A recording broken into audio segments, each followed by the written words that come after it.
Hi, I'm Pastor Kurt, and this is your 5-minute Bible study. Today, we're going to be looking at 1 Kings chapters 11 and 12. This is when the United Monarchy splits into two. Now, a little bit of background for how we got here.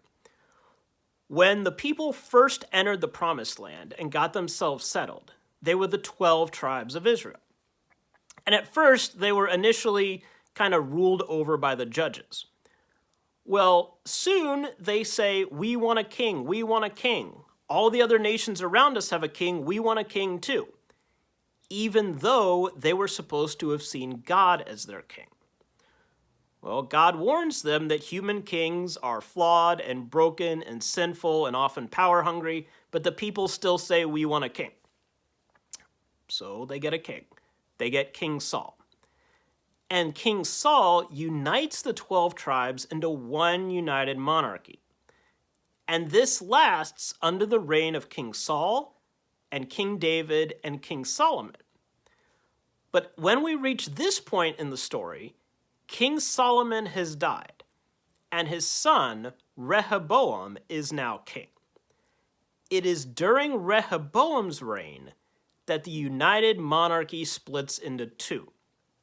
We end up getting the northern 10 tribes become the kingdom of Israel, and the southern 2 tribes become the kingdom of Judah.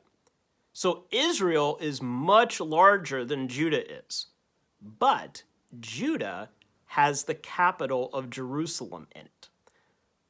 Okay, so why did it split?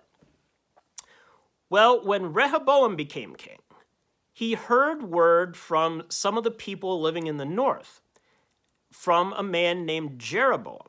So we've got Rehoboam, who is the king, and Jeroboam, who is the spokesperson for these people in the northern kingdoms. And Jeroboam's message to King Rehoboam is that the people in the north are feeling economically oppressed. They complain that King Solomon was harsh on them, and they're asking King Rehoboam to be kinder to them. Well, Rehoboam asked for some time to think about this. And so Rehoboam consults both his father's advisors and his own friends, asking what should he do about these people in the north. His father's advisors recommend that he be merciful to them. His friends tell him that he should be harsh on them because he should show that he's strong. Well, King Rehoboam ends up listening to his friends instead of his father's advisors. So he tells the people in the north, basically, if you thought my father was hard on you, you haven't seen anything yet. This, of course, was not the message the people wanted to hear. And so those people say, we're done with you, Rehoboam. You are no longer our king. We want Jeroboam to be our king. It is this conflict that splits the kingdom in two. Now, as I said, they used to be united, but now they have split.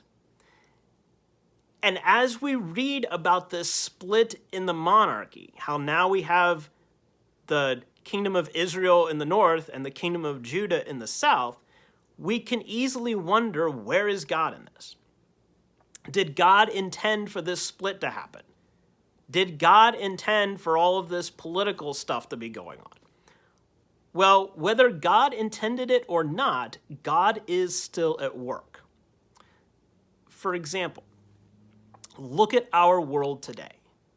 Look at how political leaders respond to people in need. Sometimes they respond well, sometimes they respond not so well. Sometimes they listen to good advice, sometimes they listen to poor advice. But God is still at work. Our world is messy, we are sinful, we are broken, even our leaders are still human. But God is still at work. God still worked through the people in these two kingdoms. Even though they had split, God was still at work. Sometimes we forget that. When we see conflict and tension and things breaking apart in our world, we wonder what God is up to. God is still at work. That's not to say that God causes all of these conflicts. Rather, it's to say that God can still bring new life out of it. There's your 5-minute Bible study for today. Please remember to like, comment, share, and subscribe, and I'll see you next time. Thanks.